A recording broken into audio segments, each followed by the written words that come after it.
All right, so why was the Martha scene brilliant? I don't know about you guys. I really like Zack Snyder. I love his works and his vision. Hashtag restore the Snyderverse, right? And all that stuff. But first and foremost, let's go back. So a lot of people don't like that scene where we see Batman winning against Superman, and right before he wins, Superman says, "Save Martha," and then Batman's like, "Why'd you say that name?" And the next thing you know, they're best friends, right? A lot of people found that cheesy. I found it absolutely brilliant. Why? Now let's pay attention to the whole film. If you start with Batman versus Superman from the very beginning, the first scene we see is the death of the parents of Batman, all right? So Batman's parents get killed in the alley, and one of the biggest problems with Batman his entire life is he felt helpless in trying to, or in the death of his parents. He couldn't do anything. He was a little child. He was a kid. There was nothing he could do to stop the pain and the death that he felt. So it's a feeling of helplessness and trying to save his parents. Okay, so remember that. Saving Martha. That is his big issue. Saving his mother, saving Martha. And then we see all throughout the movie, there's a theme. Superman is not human. Superman is an alien. These aliens are a threat. These aliens are scary. Imagine what these aliens can do. They're not human. They're not human. They're human. The whole arc of Lex Luthor is this Superman, it could be a super evil alien. Not human, inhuman, subhuman, as long as it's not human. Okay, so that was the big issue. So you've got two themes running all throughout the film. Batman's theme of not being able to save Martha.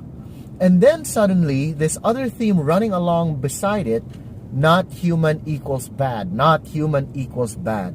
And then we see that scene where Batman couldn't even stop helping, he couldn't stop preventing the disaster when Superman and Zod were fighting, right? So we saw Batman's perspective that, all of us humans. And then, remember that scene with the little kid? And Batman goes, "Where's your mother?" And then the kid points to the building and it's totally ruined. So there's another mother that he wasn't able to save. So all of this is in Batman's head. Save Martha, could not save, have to help, especially mother issues. And then we see another scene or theme saying not human, not human, not human. Then we get that one scene where Martha, not Batman's mom, of course, Superman's mom, okay, Martha Kent, got kidnapped. She was abducted. And you see how frail she is. You see how, I love it, how they just show scene after scene about how vulnerable Martha Kent really is, that she can bleed, she can die. Unlike her son Kal-El, she's totally human. And then after that comes the scene with Lex Luthor and Superman, and you see Superman kneeling before Lex Luthor. Why? Zack Snyder is trying to show the audience that Superman was vulnerable. Superman wasn't very super when it comes to his mom. He was vulnerable because of his love for his mother. So Lex Luthor, the guy who says, the irony of ironies, you see, Lex Luthor, the man who said, this guy is not human, is not human, is not human, is exploiting a very human weakness to defeat Superman. And so Lex Luthor proves that Superman is more human than he claimed him to not be. And then they fight, right? And in the fight, you get another irony where they have the same mother's name. And right before Batman finally wins, Superman says, "Save Martha." So you've got the theme of saving, you've got Martha, you've got mothers, all in one theme to touch on Batman's history.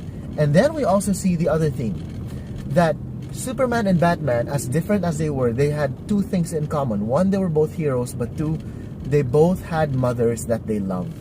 They both were very human in that sense. And so that commonality just bridges them together.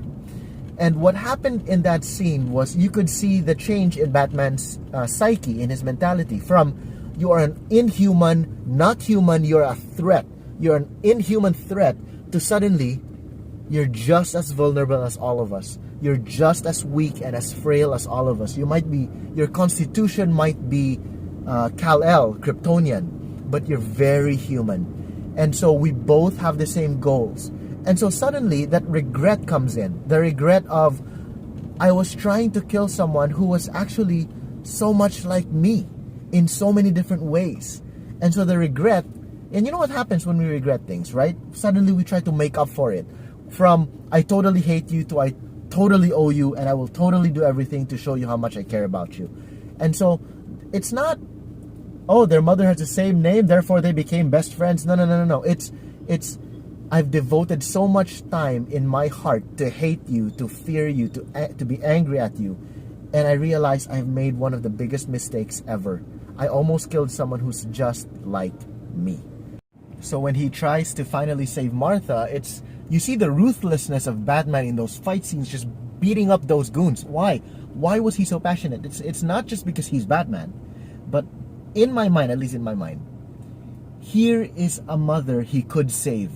Here is finally a Martha that he could save. All the pent-up emotions of trying to be helpful. Finally, he's not helpless. And not just that, he's saving the mother of the man who he has mistakenly hated for so long. And so that's why I think that scene was totally brilliant. And many times we just want to hate. A lot of people don't like dwelling on movies. They just want to hate on movies. A lot of people just want to be critics, and so they want to criticize movies just cause, you know. And DC is so much easier to hate than Marvel. And I love DC and I love Marvel, but I noticed fans, or film critics, they just love to pour the hate on DC, and it's just easier to hate for several reasons. I'm not going to get into that. So when it comes to people, it's pretty much the same.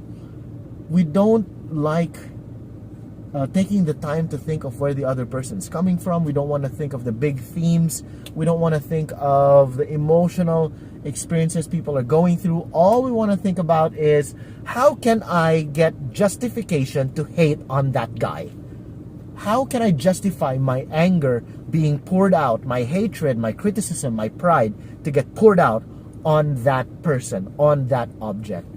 And shouldn't we spend more time trying to appreciate and understand others instead of just trying to criticize right away? God bless you guys.